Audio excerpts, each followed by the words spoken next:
Once upon a time, in a quiet neighborhood outside Houston, Texas, there lived a man named Robert Hayes. Robert wasn't lazy. He wasn't irresponsible. He wasn't incapable. But he had mastered something dangerous. He complained silently. At work, when younger coworkers got promoted, he smiled politely and thought, they just have connections. When bills piled up, he sighed, life is getting too expensive. When his health declined, he muttered internally, I just don't have time. He never shouted, never blamed others out loud, never caused drama. But inside his mind, he was constantly explaining why nothing was his fault. And slowly, without noticing, his life stopped moving.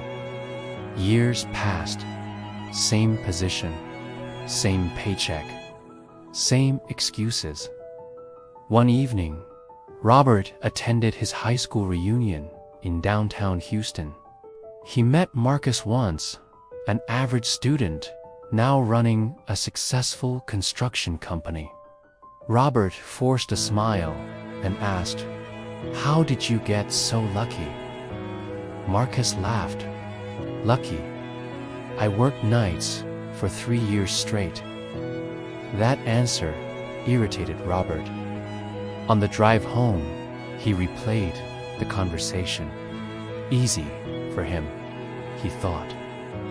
Not everyone gets chances. But then another thought crept in. When was the last time I actually tried?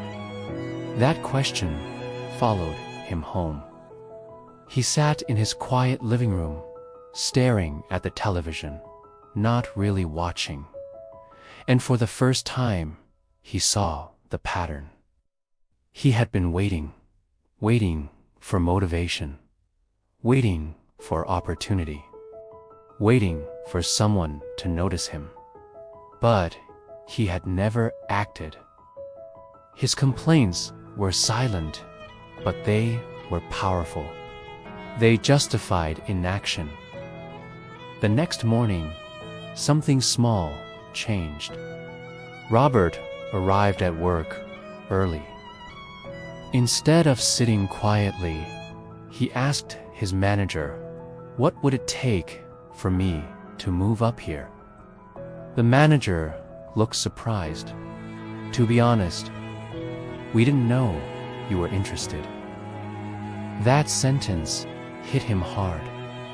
All those years of internal frustration, and no one even knew. Over the next months, Robert did uncomfortable things. He took extra training. He volunteered for difficult projects. He stayed late when needed. Not perfectly, not dramatically, but consistently. There were nights he wanted to return to his old habit, to complain silently and do nothing. But he remembered something. Silent complaints change nothing. Action does. A year later, Robert wasn't a millionaire. He wasn't famous. More importantly, he felt different, stronger, in control. Alive, he started applying the same rule to other areas of life. Health, he began walking every evening. Finances, he tracked spending. Relationships, he communicated instead of assuming.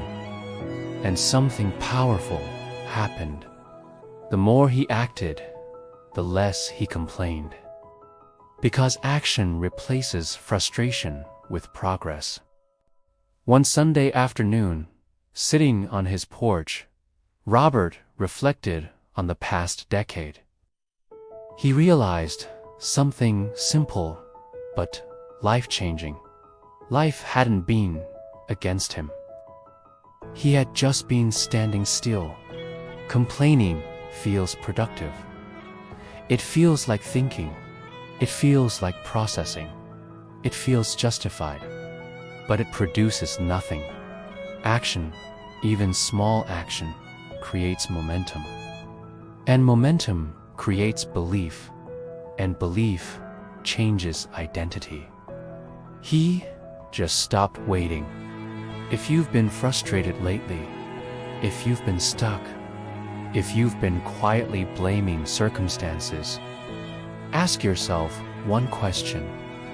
What action can I take today? Not next month. Not when you feel ready. Today, because silent complaints change nothing. Action does. And your next move, no matter how small, might be the one that changes everything.